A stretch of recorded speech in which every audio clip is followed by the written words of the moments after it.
우리가 어려움을 당할 때는 오늘 본문의 성경 구절이 참 위로가 돼요. 왠지 모르게 읽으면 많은 메시지들이 다가옵니다. 핵심이 그렇잖아요. 내가 가는 길을 주님이 아시나니 주님이 나를 단련하신 후에는 내가 정금같이 되어서 나오리라. 좀 더 그가를 주님으로 바꿔서 여러분 보시면 훨씬 감동이 커요. 우리의 삶의 영향은 욥처럼 그렇게 엄청난 재앙이 아닐지라도 상처와 아픔들이 엮어져서 삶이 돼요. 마냥 좋은 것만 계속 되어지는 분은 없습니다. 큰 일이든 작은 일이든 또 가깝든 멀든 우리는 부딪히면 아픔이 되는 거예요. 욥이 살았던 내용들을 성경은 이렇게 기록을 해요. 욥기서 1장 4절 5절을 보면은요, 그의 아들들이 자기 생일에 각각 자기의 집에서 잔치를 베풀고 그의 누이 3명도 청하여 함께 먹고 마셨다. 좋은 형제들이죠. 생일날마다 형제 다 불러서 잔치를 열고 서로 즐거이 논단 말이에요. 근데 그 차례대로 잔치가 끝나는데 아버지는 불안한 거예요. 잘 먹고 잘 놀고 하는데 저들 마음속이라도 혹시 하나님 보시기에 좋지 않은 게 있지 않을까? 성결하지 않고 경건하지 않은 일은 없을까? 그래서 아침에 일어나서 그들의 숫자대로 번제를 드립니다. 아버지 몫이죠. 하나님, 우리 아이들에게 혹시라도 마음이라도 하나님 보시기에 좋지 않은 일이 없도록 지켜주세요. 아비가 그 아들들의 그 혹시라도 어떤 허물이 있거나 문제가 일어나지 않도록 그 아비는 그 재물을 들고 하나님께 한 거예요. 그리고 한 사람 한 사람 몫으로 하나님께 재물을 바칩니다. 이는 욥이 말하기를 혹시라도 내 아들들이 죄를 범하여 마음으로 하나님을 욕되게 하였을까 함이라. 욥의 행위가 항상 이러했다. 얼마나 귀한 아버지입니까? 근데요, 어느 날 한 사람이 달려옵니다. 소식이 전달이 돼요. 스바 사람이 갑자기 오더니 그들의 재산을 빼앗고 칼로 종들을 죽였습니다. 느닷없이 종들이 죽임을 당했다는 소식이 들려와요. 그가 막 그 말을 마치기도 전에 또 한 사람이 뛰어옵니다. 하나님의 불이 하늘에서 떨어지더니 양과 종들을 불태워 없애버렸습니다. 하나도 아니고 완전히 불바다가 되었다는 얘기입니다. 그런데 나만 홀로 피하였으므로 주인께 아리러 왔습니다. 그가 아직 말을 끝내기도 전에 또 한 사람이 뛰어옵니다. 이 정황 없는 일이 얼마나 욥에게는 충격적이겠습니까? 주인의 자녀들이 그들의 맏아들의 집에서 음식을 먹으며 포도주를 마시는데요, 거친 들에서 큰 바람, 태풍이죠. 태풍이 불어오더니 집 모퉁이를 내리치니 청년 뒤로 그 집이 무너져서 그들이 모조리 죽었습니다. 나만 겨우 살아서 여기 왔습니다. 희한하죠? 상상할 수 없는 재앙들이 일어났잖아요. 불이 내려서 양들이 다 죽고 종들이 죽고 강도들이 들어와서 종들을 죽이더니 태풍이 와서는 집이 무너져서 아들들이 몰살당해 버리잖아요. 근데 다 증인이 하나씩 남아 있어서 그 소식을 거다란히 전해줍니다. 어떤 계획적인 일이 아니고는 이런 일이 일어날 수가 없잖아요. 증인 한 사람만 남기고 모조리 이런 있을 수도 없고 정말 그런 일이 일어나지 않기를 구했던 그 욥이 그렇게 바라지 않았던 일이 다 일어나고 있어요. 이것은 욥과 하나님의 관계를 들춰보기 위한 사단의 공격이었고 하나님의 어떻게 보면 시험이셨습니다. 오늘 한 가지 우리가 여기서 붙들고 갈 게 있어요. 하나님 우리를 시험해 보신다는 거예요. 달아보십니다. 어떤 상황 위에 놓고 너 떠나 이것을 보신다고요. 우리는 잘 몰라요. 알곡과 갈라지는 타작마당에서 알 수 있듯이 평범한 일에서는 그 사람의 진실을 잘 모릅니다. 좋은 데서 좋은 말하는 누구 다 알 수 있어요. 근데 극한 상황이 되어야 진실을 알 수 있습니다. 사랑관계도 마찬가지입니다. 여러분이 그런 표현을 해요. 동거를 해봐야 인간을 안다고. 그리고 또 이렇게 말을 해요. 살아봐야 안다고. 잠깐 좋은 모습은 누구도 할 수 있다고. 근데 살아보면 그 인간을 알 수 있다고. 그래서 성경은 그런 표현도 하세요. 일꾼을 세울 때에 시험해 보라고. 바로 본 뒤에 그걸 인정하라고 이렇게 말씀해요. 근데 하나님은 아셔도, 다 아시고 계시면서도 이렇게 시험하시죠. 아브라함도 그 시험을 경험했습니다. 오늘 여러분, 저나 여러분은 그 시험을 피할 수 없는 사람들입니다. 근데 하나님은 귀한 사람들에게만 시험을 주시지 쓸모없는 사람에게는 시험도 안 하세요. 시험 당하는 것을 억울하게 생각하지 마세요. 근데 시험이 우연히 오는 건 아니고 우리들의 삶에 어떤 고비마다 오는데 우리에게는 아파요. 힘이 들어요. 그래서 이것을 채찍이라고도 하지 않습니까? 그렇지만 하나님이 주신 채찍은 결국 우리에게 불행의 끝장을 보지 않습니다. 그 시험은 잘 통과하면 영광스러워지는 겁니다. 이 모양 저 모양의 많은 아픔과 시련은 있겠지만은 우리 모두가 이런 시험들을 믿음으로 승리하기를 간절히 원합니다. 자, 이제 말씀에 들어가 볼까요? 그런 어려움과 어처구니 없는 상황을 당할 때에 사람은 반응하죠. 여러분 같으면 어떤 반응하겠어요? 재산이 사거리 없어졌습니다. 그렇게 정말 생명보다 귀하고 아름다운 자녀들이 다 죽어나갔습니다. 그 자신의 재산이 사거리 없어졌습니다. 이제는 그 당시는 그 재산의 힘이 종들인데 종들도 다 죽어나갔습니다. 어떡하겠습니까? 우리는 어떤 어려움이 닥쳐오면 제일 먼저 일어나는 일이 신앙 포기하고 숨는 거지 않습니까? 근데 아담이 했던 그 일은 하나님을 피하는 길이었거든요. 가장 나쁜 방법이죠. 조금 어려우면은 이거 막 교회 그만 때려치자, 이거 또 막 예배 가지 말자 이래 하는데요. 욥이 어찌하는가 여러분? 욥기서 1장 20절과 21절을 제가 읽어드릴게요. 욥이 일어나 겉옷을 찢고 머리털을 밀고 땅에 엎드려 예배했다라고 되어 있어요. 자신의 잘못이 뭔지 모릅니다. 이유를 몰라요. 이유 없는 사건이 계속 일어나니까 더 당황스럽죠. 근데 하나님을 피해가서 어떻게 하나님이 그럴 수 있냐고. 종종요, 믿음직 시원찮은 분이 그냥 평소에 자기 잘못으로 제가 봐도 저건 저래서 안 되는데 그렇게 하다가 어떤 일을 당하면 하나님이 그럴 수 있냐고 또 하나님 끌어들여요. 놀라운 믿음이에요. 사람 가슴 떨리는 믿음은 그때 나타납니다. 여러분, 진정한 믿음은 그렇게 소리를 내지 않아요. 욥은요, 겉옷을 찢고 머리를 밀어버리고 땅에 엎드리더니 예배를 해요. 그러면서 말합니다. 내가 모태에서 알몸으로 나왔은즉 또한 알몸이 그리로 돌아갈지어다. 주신 이도 여호와시오 거두신 이도 여호와시오니 여호와 이름이 찬송을 받으실지니이다. 와, 여러분 어마어마하죠. 이런 고백을 하는 욥을 보면 우리하고 사람이 다른 사람 같이 느껴지잖아요. 저 멀리 딴 나라 사람 같잖아요. 욥이니까 그러겠죠. 우리는 그렇게 말할 거예요. 자, 근데요, 나중에 그 부분을 우리가 볼 수 있는 부분이 나와요. 욥이 얼마나 우리와 비슷한 사람인지를. 근데 욥이 지금 한 말은 진실이잖아요. 내가 날 때 알몸으로 왔고 돌아갈 때도 알몸으로 가는 거 맞죠? 맞으세요? 인정하시죠? 이 땅의 모든 것은 내가 얻은 게 아니라 하나님 주신 거 아니에요? 다 가져가는 것도 마땅하잖아요. 근데 열받는 거예요. 내 것인 줄 알고. 이 선상에서 다 하나님이 주신 거예요. 그걸 우리는 가지고 있을 뿐이에요. 그래서 청직이라 해요. 근데 그걸 다 가져가는 또 아버지 뜻이잖아. 거기에 걸 이유가 없는 것들인데 우리는 내 것을 뺏긴 것으로 착각을 하는 거예요. 그래서 욥이 그 믿음을 지키고 있습니다. 근데 이때에 그의 또 하나의 사건이 크게 일어납니다. 욥이 그 경건한 신앙을 지키면서 다 하나님 거라고 고백을 하는데 갑자기 욥의 몸에 병이 들어와요. 이 정수리부터 발바닥까지 성한 것이 없어요. 주석책을 보면요, 이 욥의 병에 대해서는 너무도 다양한 비유가 많아요. 그만큼 이 유사한 병이 많다는 증거죠.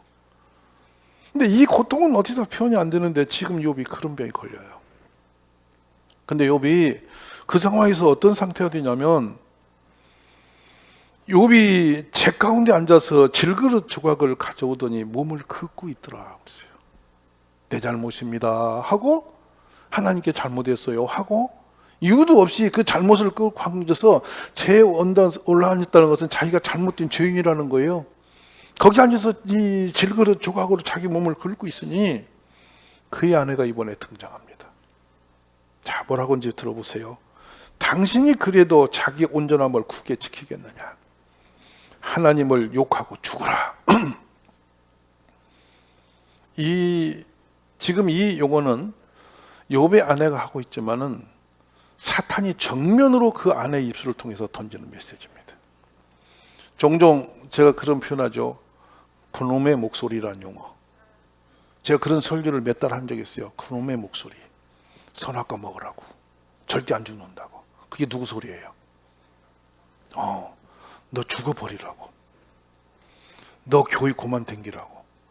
너 그거 인간이라고 사귀고 있냐고. 끊으라고. 너 이혼하라고. 너 그만 살으라고. 그놈의 목소리예요.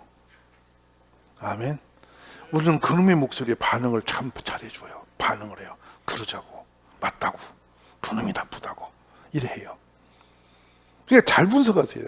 지금 이 욥이라고 하는 한 사람의 하나님의 관계, 그 신앙을 깨뜨리기 위해서 사탄은 이렇게 집요하게 계획적으로 지금 두르고 있는 거예요. 여기서 우리가 이걸 볼 수 있으면 여러분은 성숙된 신앙인데요.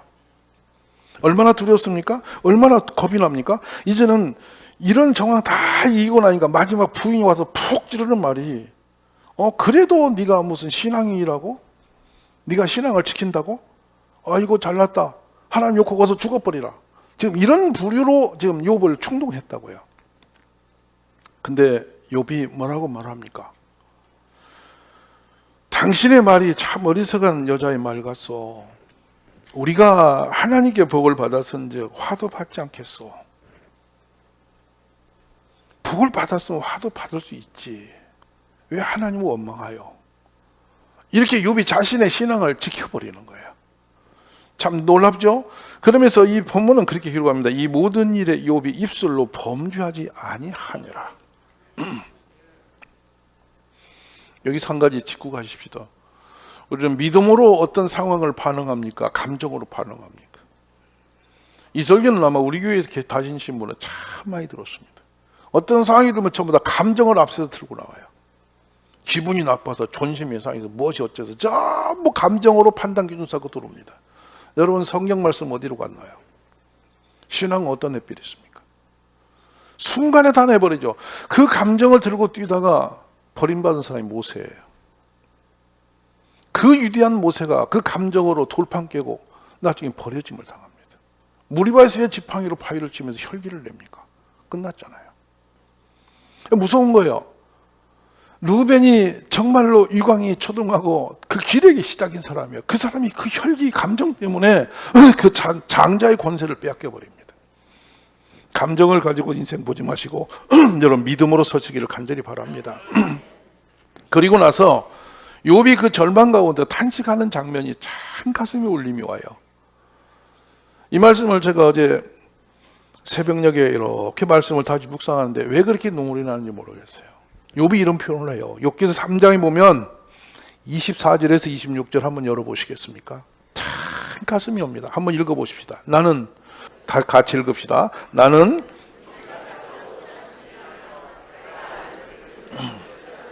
예, 아멘. 여기 보시다요. 그 고통과 아픔 속에서 음식이 맛있는 음식이 되지 못하고 먹어 취해서 삶의 도구가 되는 게 아니라 그냥 눈물과 탄식이 되어버린 거예요. 먹을 것 앞에서. 그런 분 있어요. 너무 힘들면 밥상에 앉아서 음식을 보면서 눈물이 가슴에 미어올라서 눈물로 쏟아버리면서 먹을 수 없는 상태가 오죠. 지금 욥이 그 상태예요.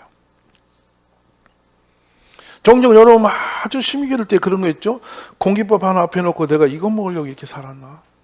내가 이거 살려고 이걸 먹어야 되나? 이런 생각이 막 오갈 때가 있을 거예요. 극한 상황이 되면. 그러니까 거기 온 슬픔이 그 앞에 쏟아지는데 그가 뭐라고 하냐면 내가 앓는 소리가 물이 쏟아지는 소리 같다. 그냥 가슴에 어디다 들을 수도 없는 사람들, 누가 이해도 위로도 할 자도 아무도 없는 가운데서 혼자 그 아픔을 그냥 쏟아놔 버리는 거예요. 근데 그 소리가 물이 흐른 소리 같다. 끝없이 그 소리가 울려온다 이 말이에요. 25절 가볼까요? 같이 읽습니다. 내가 네, 그대로 놓아 보십시오. 하필이면 주님은 왜 내가 그렇게 이런 일이 안 일어나기를 그렇게 기대한 일만 일어나는가? 왜 나에게만 이런 일이 일어나는가? 욥이 경건하게 살려고 했던 이유는 하나님이 주시는 안전한 삶, 평화로운 삶, 축복된 삶을 갖기 위해서 그렇게 애를 썼잖아요.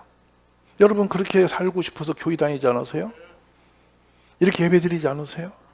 내 삶이 좀 안전하기를, 그거 내가 좀 행복하기를, 그리고 별 그 탈 없이 어떤 사건 사고 없이 이렇게 좋은 것만 봤으면 하는 그런 마음이 있어서 우리가 기도하는 거잖아요.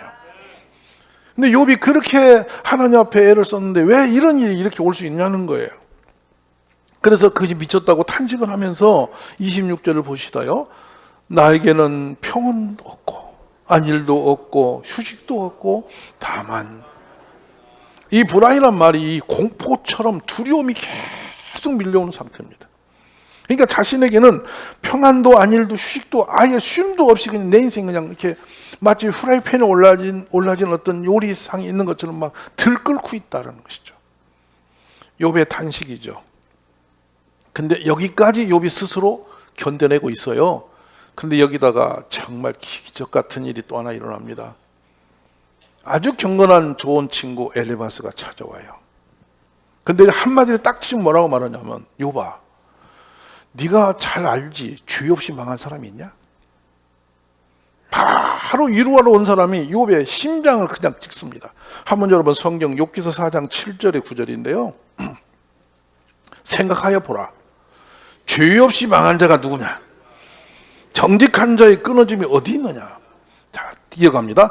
내가 보건대 악을 밭갈고 독을 뿌리는 자는 그대로 거두나니 다 하나님의 입기운에 멸망하고 그의 콧김에 사라지느니라.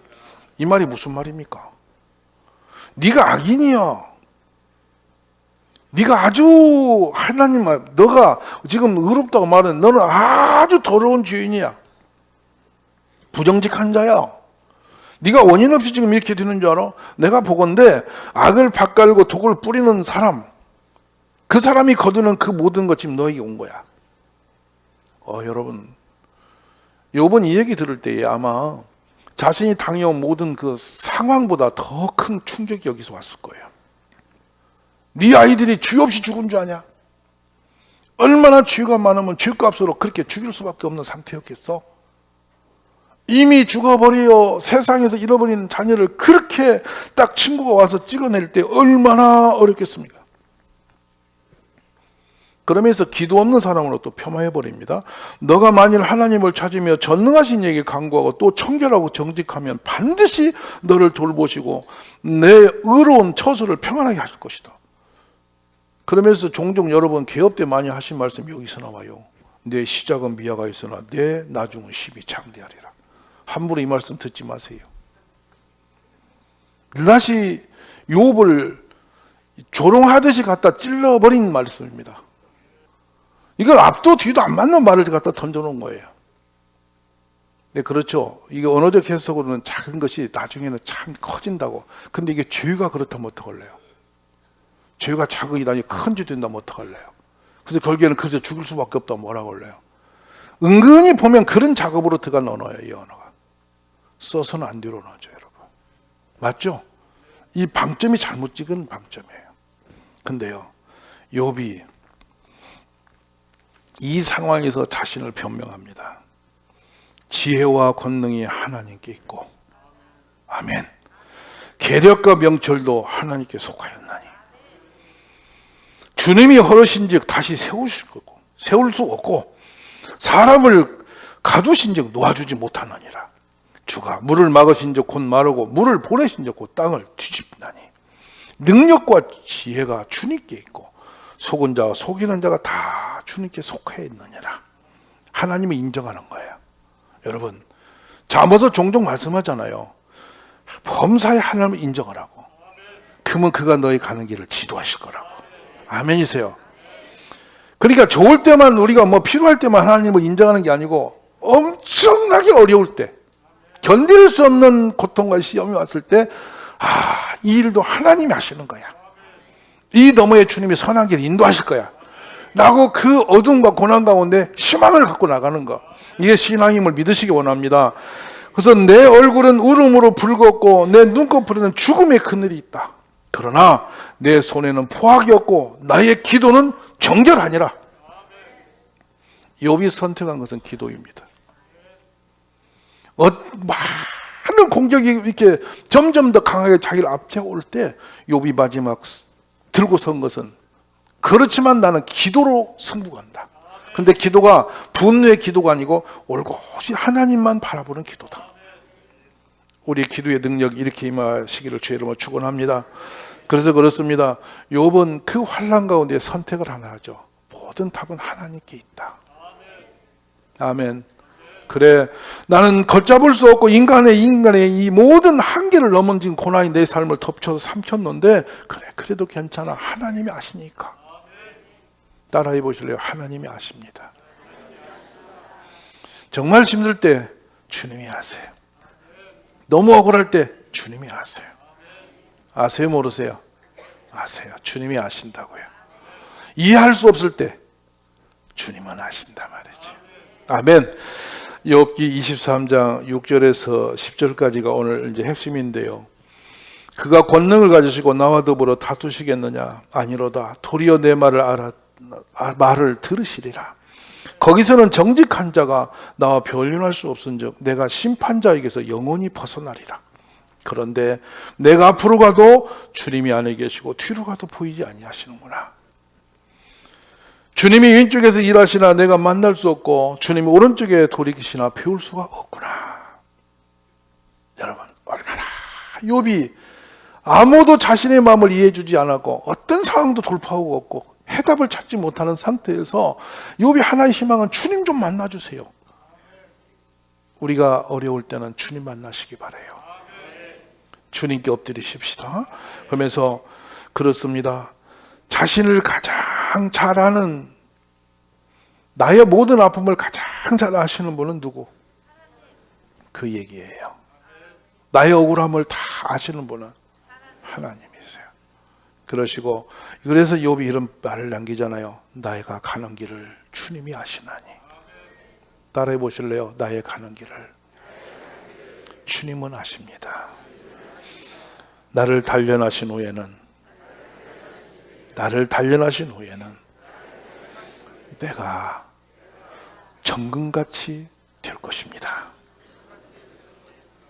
이거는요, 영문의 원어로 가면 이게 희망이에요. 이게 희망적 소망을 거기다 걸었어요. 아율 이렇게 나갑니다. 그러니까 그렇게 될 것을 기대하고 소망하면서 그 길로 향하고 있다는 거죠. 그렇게 되어질 거라고. 아멘. 내가 정금이 되어질 거라고. 자, 이제 말씀했습니다. 쓸모없는 돌멩이 같은데 정금이 되면 가치가 달라지죠. 욥이 지금까지 살아온 거 잘 살았어요.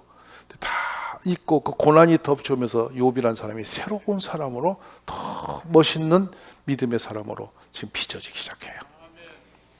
때로는 정이 내리칠 때 돌이 끼어지고 부서져 조각이 나갈 때 얼마나 아픈 소리가 납니까? 근데 다듬어지고 나면 아름다운 작품이 되잖아요.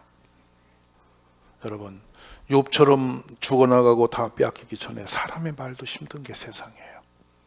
근데 내 한계를 못 견디면 어려워서 내가 폭삭주잖죠. 근데 주님이 아신단 말입니다. 오늘 주께서 여러분의 아픔을 아실 것이고 또 새 힘을 주실 것이고 아픈 만큼 우리가 더 나은 길에 서게 될 줄 믿습니다. 희망을 가지셔야 돼요. 저는 우리 예수님을 믿는 게 좋은 것은 아무리 나쁜 상황도 희망이 있어서 우리는 부활이 있고 회복이 있어요. 그래서 좋은 거예요. 낙심 마시고 또 새 힘을 내시기를 간절히 원합니다.